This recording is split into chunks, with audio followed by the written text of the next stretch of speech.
The Road to the American Revolution. After the French and Indian War, the Treaty of Paris gave the British a much larger portion of land in North America.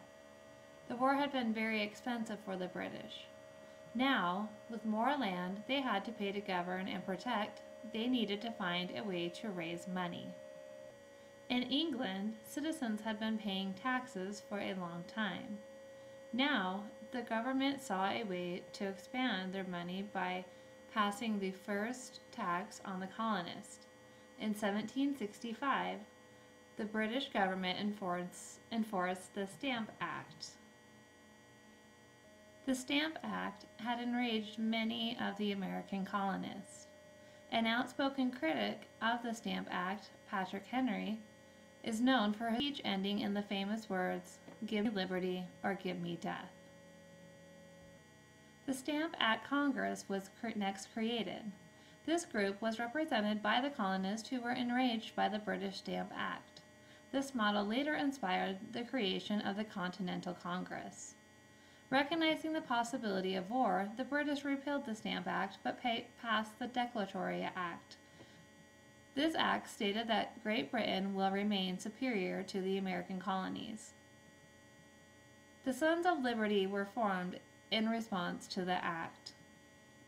In 1767, aware of the possibility for unrest, the British passed a series of laws known for Lord Charles Townshend. These laws placed new taxes on glass, lead, paints, paper, and tea.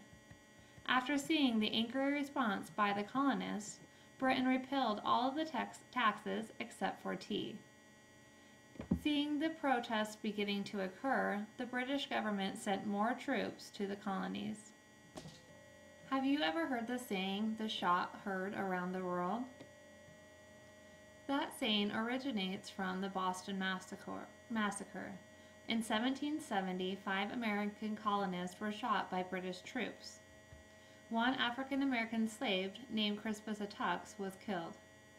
Every aspect of the story was disputed by both sides, each blaming each other. The Boston Massacre flamed the fire for the colonists and spread their distrust of the British. On December 16, 1773, the Sons of Liberty, dressed as Mohawk Indians, dumped 342 crates of tea into the Boston harbor. The Boston Tea Party occurred as a result of the continuing frustration among the American colonists. The First Continental Congress, consisting of 54 delegates from 12 colonies, met in 1774 in response to the Intolerable Acts. The Intolerable Acts was a term used by colonists to describe the prior events. The First Continental Congress met in secret as they did not want Great Britain to know that they were uniting. The Second Continental Congress met in 1775, shortly after the beginning of the war. Things were not going well for the colonists. During this meeting, the Congress named George Washington as the head of the Continental Army. The Declaration of Independence and the Articles of Confederation were results of this meeting. On July 4, 1776, the Declaration of Independence was passed by the Second Continental Congress. The Declaration focused on the belief that all men are created equal, that all men have the same rights given to them by God, and that among these rights are life, liberty, and the pursuit of happiness. Media images are courtesy of the following.